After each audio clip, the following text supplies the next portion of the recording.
This is 5 on 20 News with Luke Goodhart and Besh. Oh, right, it's Monday, April 17th, and we're coming to you live from the Creative Tucson studio in downtown Tucson. First, let's talk about the local headlines. Well done, Ty. The number of immigrant arrests in the Phoenix area are on the rise in 2017 so far, according to a report by the Washington Post. Almost 1,000 immigrants have been arrested from January through mid-March of this year, more than 100 more than a year ago in this same time frame. However, the report also revealed that the numbers were higher from 2014 to 2015, when over 1,200 immigrants were arrested. Along with the increase, more non-criminal immigrants were arrested in 2017.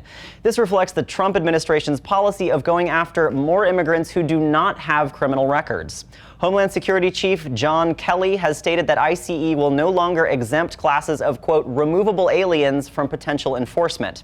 Also, from January to March, 1,157 immigrants were detained but not arrested, which is more than double the amount from last year. According to the report, immigration arrests in the Phoenix area increased more than 32% in the first weeks of Trump's presidency. Nationwide, the number of immigrant arrests also doubled for those without criminal records. Arizona State University and Starbucks may exceed their goals in helping employees complete online degrees. Starbucks began offering its workers free education from ASU's online program back in 2014, and more than 1,000 students are expected to graduate this year. Great job. If this rate continues, then Starbucks will beat their goal of helping 25,000 students to get their degrees by 2025, according to Vice President Corey DeBroa. After Starbucks initially set up the ASU program, many of the potential students who signed up didn't meet the school's acceptance requirements. This led to a subsequent program called Pathway to Admissions to help those students gain admittance. Trump set up a similar program to gain acceptance to Trump's university that required students to send him some cute pics. What a creepy scumbag. Highway deaths in Arizona rose once again for the third straight year since 2014, according to a National Safety Council report. The number of deadly highway accidents climbed to 2.6 deaths per day, up from 2 per day last year. This was a 23% increase from 2015, which was itself an 8% increase from 2014. Nationwide, the number ballooned as well, with over 40,000 people dying in highway accidents, up from about 35,000 in 2014. Kelly Nantel, a spokeswoman for the Safety Council, said this is a terrible trajectory for the country, but there are ways to prevent them if we act collectively and individually. The individual part is easy enough, but Americans have trouble with the whole collective thing. And this showed clearly through a survey that the council issued last year. Among other insane facts, the survey revealed that 10% of people drove after they felt their ability had been compromised, which basically means they drove rippin' drunk. But that's nothing compared to the 64% that said they felt it was safe to drive after taking opioid medication. Still feel like taking a drive to Phoenix this weekend? You know, that's frickin' rippin' insane, Luke. Governor Doug Ducey signed a stripped-down version of a law that was supposed to protect homeowners against fraudulent contractors. Oh, like Trump. This version of bill repeals a law that required the state contractor oversight agency to suspend a contractor's license if they didn't have workers' compensation insurance, which is fair. That law from 2008 prevented homeowners from having to pay for any injury if the contractor and his crew were working on a home. Now that Ducey repealed the law, this means that homeowners could now be on the hook if the roofers decide to take a swan dive. However, Ducey did leave off the part of the bill that would have appealed another law from 2002. This law requires that pool contractors be paid in stages as their work is completed. Ducey said that he cared about the pool contractors of Arizona because he used to be a pool boy, or at least played one in a low-budget movie. Yuck. The top prosecutor in Maricopa County wants the federal government to crack down on marijuana laws. County Attorney Bill Montgomery also wants the government to reverse recreational marijuana laws because he says it will help restore respect for the, quote, rule of law. Montgomery argued that the federal government needs to, quote, get the people to do what they're supposed to do within our system of government. This is an odd position for Montgomery to take, since he's frequently been a firm supporter for states' rights when it has to do with abortion.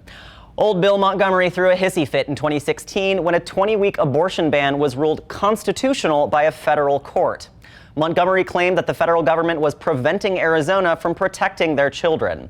He then went on to ignore how the Supreme Court actually works when he said that, quote, if the Ninth Circuit cannot permit Arizona to act because of a precedent, then the Supreme Court must change the precedent. But now it seems as though Montgomery is having a change of heart once again now that it's marijuana on the table. He also didn't acknowledge the fact that local law enforcement would need to be utilized to arrest those with the marijuana. Law enforcement that would be paid for by the state's taxpayers. Good timing, Joel. 420 being tomorrow.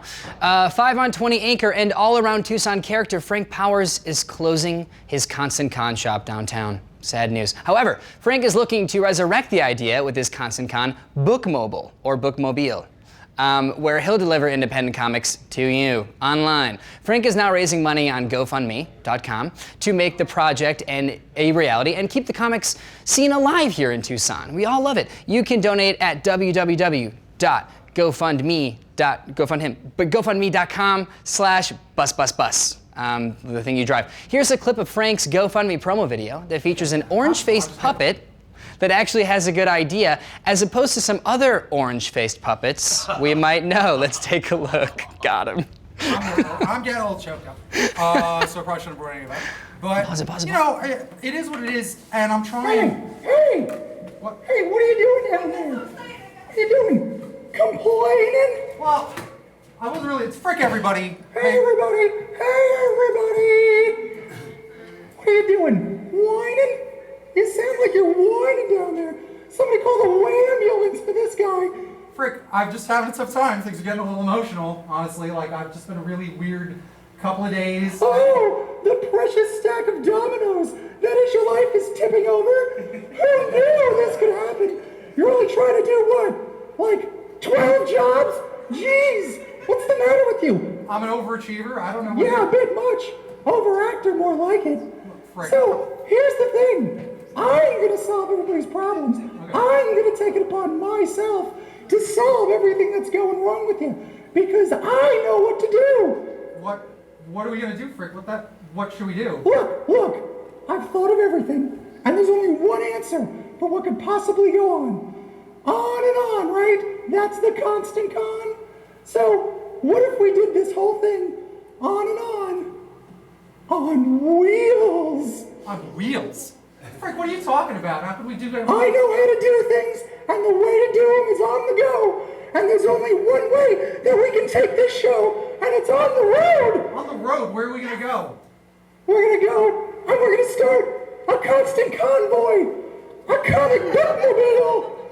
It's going to be a buzz!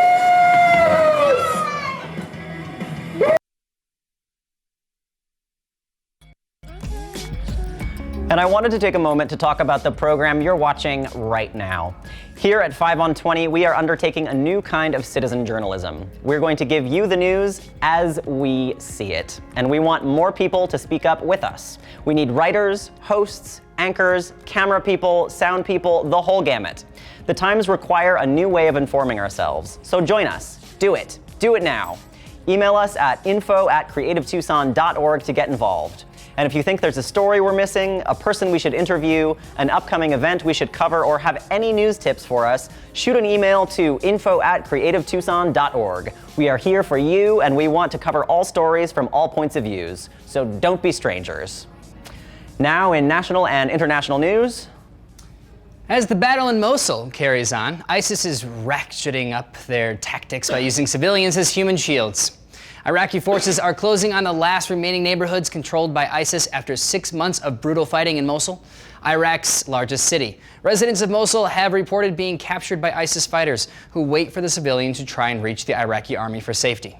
Mosul has been under ISIS control for about 3 years now. At first, the city's people welcomed them because of the corrupt government and security forces.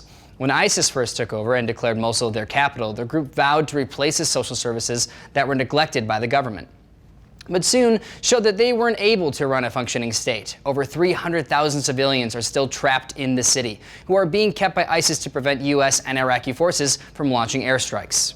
One such U.S. airstrike launched in March killed over 150 civilians, with many being children. This week, the Iraqi military dropped leaflets over ISIS-held areas telling civilians to stay in their homes. But ISIS is forcing civilians out of their homes in order to use them as human shields and turn public sentiment against the U.S. and the Iraqi government. Another Trump executive order was signed yesterday, this time directing federal agencies to buy American. Trump signed the order at the headquarters of Snap-on Tools in front of employers and technical students. The order calls for a review of the H-1B visa program for skilled workers, which allows foreigners to work in the U.S. The program is used often by tech companies who have spoken out against Trump's efforts to reduce its size. Trump said that the order would, quote, aggressively promote and use American goods and ensure that American labor is hired to do the job. Supporters cheered the move as a boon to U.S. manufacturers who say they are hurt by foreign workers who come here on H-1B visas. About 65,000 workers come to the U.S. each year on the H-1B visa, with another 20,000 graduate students who use the program. The White House has argued that the visas allow companies to import cheap labor and undercut American jobs. However, Trump has been accused of hypocrisy because his properties have used temporary foreign labor to build his gaudy monstrosities. Also, much like his other actions, the order does not take direct action to change the program, but simply orders a review. But it sends a clear signal to manufacturers that the president would like to see the program reformed. The Buy American portion of the order directs agencies to conduct a top-down review of the use of waivers and calls for the purchase of U.S.-made goods by the federal government, particularly the use of U.S.-made steel for projects using federal funds. Upon signing the order, Trump said that he was taking a, quote, sledgehammer to job-killing regulations. However, the sledgehammer was later shown to be made in China. Good old Pennsylvania steel. Do you remember the Snap-on bracelets? I wonder if Snap-on Tools makes the bracelets. We'll have to look it up on Google later. Asylum applicants have increased by 150% since Donald Trump was elected president. Interesting. Not surprising. Most of these refugees come from Honduras, El Salvador, and Guatemala, often referred to as the Northern Triangle. All three countries have experienced an outbreak of violence and gangs that have sent families north. Since January, Central Americans stopped at the Mexican-U.S. border dropped by 93%, according to the Department of Homeland Security. While Trump's anti-immigrant sentiment has certainly fueled the drop, experts say there are additional reasons. Cynthia Perez, a director at the human rights group Comar, says the asylum applicants in Mexico have been increasing for years. She said that the applicants rose when the United Nations Commissioner for Refugees identified the types of people who qualified for refugee status. Among this decision, people from the Northern Triangle were included, which drove up the numbers. Perez also said that the families are finding that they can't afford the higher prices of a coyote that will bring them across the U.S. border. The UNHCR spokeswoman in Mexico says that more Central Americans are staying in Mexico because they treat them better. Imagine that. A highly anticipated election in Georgia ended too close to call last night and will go on to runoff in June. Democrat Jon Ossoff also beat out the favored Republican Karen Handel for the Georgia House, which would have been a huge upset. While Ossoff received more votes, he did not reach the 50% needed to win the election. The election is being hyped as a message to Donald Trump, whose approval ratings are equal with Dirty Grandpa. Democrats hope to send a message to Trump and even more to Republicans who could face losses in the 2018 midterms. Handel has been criticized for her efforts as Georgia's Secretary of State when a law was passed requiring proof of citizenship at the polls. Her critics said that the law discriminated against neighborhoods of color and low-income areas. She's also known for her opposition to Planned Parenthood and was accused by the conservative Club for Growth of overspending as a county commissioner. So she's got both sides taken care of. Ossoff suddenly became flush with money weeks before the election when the Daily Kos organized an $8.3 million drive to his campaign. The site targeted the race because it was one of 4 special elections that could be won by Democrats. This election came less than a week after Republicans almost lost another special election in Kansas, which was supposed to be Republican-safe territory, like a screening of God's Not Dead 2. Great movie. Love that movie. Indonesians will vote in a runoff to determine the next governor of Jakarta, which has divided the country and caused religious and racial tensions. Jakarta's incumbent Basuki Purnama, sorry if I mispronounced that, is running against the Muslim candidate Anies Baswedan in a tight race. The first round was won by Purnama with 43% of the votes versus 40% for Baswedan. Purnama, the current governor, is currently on trial for blasphemy charges after being accused of mocking a Quran verse. The race is exposing the racial tensions in the most populous Muslim country in the world. If Purnama is convicted, he could receive 5 years in jail, though he can still govern while appeals are heard. A group of hardline Islam groups support Baswedan and are deploying a force of 100 monitors to watch polling stations, which critics say will serve to intimidate voters. The election is seen as a choice between the secular policies that have governed Indonesia since independence and a more strict form of Islam that has become stronger in recent years.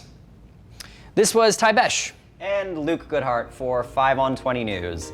Next up, a particularly grim and genocidal Andrew Explains It All. Enjoy the guilt, Tucson. I'm Andrew Conlog, and on this segment I explain something about Tucson or Southern Arizona history, and I hopefully get into all of it, and you know all of it too, and we both know all of it together, and it's great. And today I'm going to kind of strike a more somber tone than I usually do, because I'm going to talk about what's probably the saddest event in the whole history of Tucson. That might be controversial, but I think that actually might be the case. It's called the Camp Grant Massacre. And before I really go into it, I'll give you some of the basic details. It was the massacre of some Apache Native Americans near the Camp Grant Army installation near Tucson by citizens of Tucson that killed upwards of 150 Native Americans, mostly women and children, and it ranks as one of the worst massacres of Native Americans in history. And how did that all exactly come into play? Well, it began at Camp Grant. As I said, Camp Grant was an Army installation. At that time, there were several Army installations in Arizona to prosecute the Apache Wars. And it began with the commander of Camp Grant, a gentleman named Lieutenant Royal Whitman, who was a good man, a nice guy, as it would ultimately prove. Originally born in Maine, ended up here in Arizona. And while he was, I guess, just minding his own business one day in command of Camp Grant, a group of Apache Native Americans came in and said that they basically wanted to have peace. They wanted to come in and no longer be at war with the United States. And he didn't know what to do about this exactly, so he asked to meet their chief, and he did. The chief of this group of the Western Apache, that's a particular tribe of Apache, was a man named Esquiminzin. I hope I'm pronouncing that correctly, but that was his Apache name. And he came in and said he wanted to live near the fort, under the fort's protection, in an area called Aravaipa Canyon, which Aravaipa Canyon is north of here, and that's near where Camp Grant was. Now, Royal Whitman said that maybe they should go to the larger Apache reservation that was forming at San Carlos in the east, but Esquiminzin's group didn't want to go there for a variety of reasons. It wasn't really a great place. They were not on the best terms with other group of Apaches, which the Apaches were really a very autonomous sort of group, and so there were intertribal rivalries and violence. A lot of people kind of forget that. And Aravaipa Canyon was their home, and I don't really think any human being necessarily wants to leave their home if they don't have to. So Royal Whitman didn't know exactly what to do, so he sent word of this turn of events to his commander, who is in California, and asked what to do, basically. And in the meantime, he did make kind of an ad hoc reservation for them that they could live at, right next to Camp Grant initially. And then as time wore on, they, I guess you could say, behaved themselves so well that they moved farther and farther until at the time of this massacre, they were about 5 miles from Camp Grant in Aravaipa Canyon, which is right near the San Pedro River. They were kind of camped out right next to the river. And just as a sort of initial preview of the incompetence and cruelty that would characterize this event, Royal Whitman was waiting on instructions from California. He eventually received something back almost 6 weeks later, which was just an indication that he didn't properly package his report by Army standards. He didn't put a summary on the front, which he was supposed to, and the news indicated that it wasn't even read and he needed to send it back properly packaged. So this ad hoc arrangement grew up even though there was no formal blessing from the United States government. And so we'll leave Aravaipa Canyon for now and go to Tucson, which was the nearest community, which was aware of this and was not happy about it. At this time, a lot of citizens of Tucson were really upset about the Apache Wars. And I will mention, to be fair, there's a lot of this sort of idea about violence or brutality on both sides and sort of trying to make an equal distribution of antagonists. And I don't know about in this instance, but I will admit that the Apache Wars were pretty brutal. The Apaches were brutal to settlers, and the settlers were very brutal to Apaches. So they were upset with the Apaches, obviously, but they were also upset with the federal government for two kind of conflicting reasons. They were upset that the federal government wasn't doing enough to prosecute the war against the Apaches, but they were also upset that the federal government was doing too much in attempting to find peace with Apaches. At this time, Ulysses S. Grant was president of the United States, and he had a policy for Native Americans that he referred to as the peace policy. And that's what he was trying to implement all across the country, where all efforts were to be spared to make sure that Native Americans would be peacefully predisposed and come into reservations and things like that. Of course, the caveat was that if all those efforts were expired, I guess, then they would go to war with Native Americans pretty brutally until they did decide that they were going to have peace. But they didn't like that. The citizens of Arizona and the citizens of Tucson didn't like that at all. And so there were two sort of plots that were forming separately that would converge. I'll talk a little bit about both of them to start with. First of all, there were sort of the Anglo-American citizens of Tucson who were very upset about all of this. They had been upset about the lack of federal response to the Apache Wars up to this point. They'd petitioned the commander of the Department of Arizona, who was actually in California. He didn't even bother to be in Arizona. And when he finally came to Arizona and they got a meeting with him, he basically didn't give them the time of day. So there was this talk and there were these meetings and things going around that maybe the citizens of Tucson ought to do something about the Apache menace because the government wasn't going to do it. And now there was a reservation of these Apaches, and that was kind of the last straw for them. So this group formed around a gentleman named William Ory. William Ory was kind of a rough and tumble Western guy. He was actually at the Alamo as a kid. Obviously, he didn't die at the Alamo. He was a messenger and then participated in the Mexican-American War after that. Sort of one of those guys, and ended up being a leading citizen of Tucson. After all this, he would eventually become sheriff and was just sort of a prominent guy. And he was sort of taking the lead in maybe we got to do something about these Apaches. Now, at the same time, the Mexican-American community was having similar concerns, and especially a particular family called the Elias family.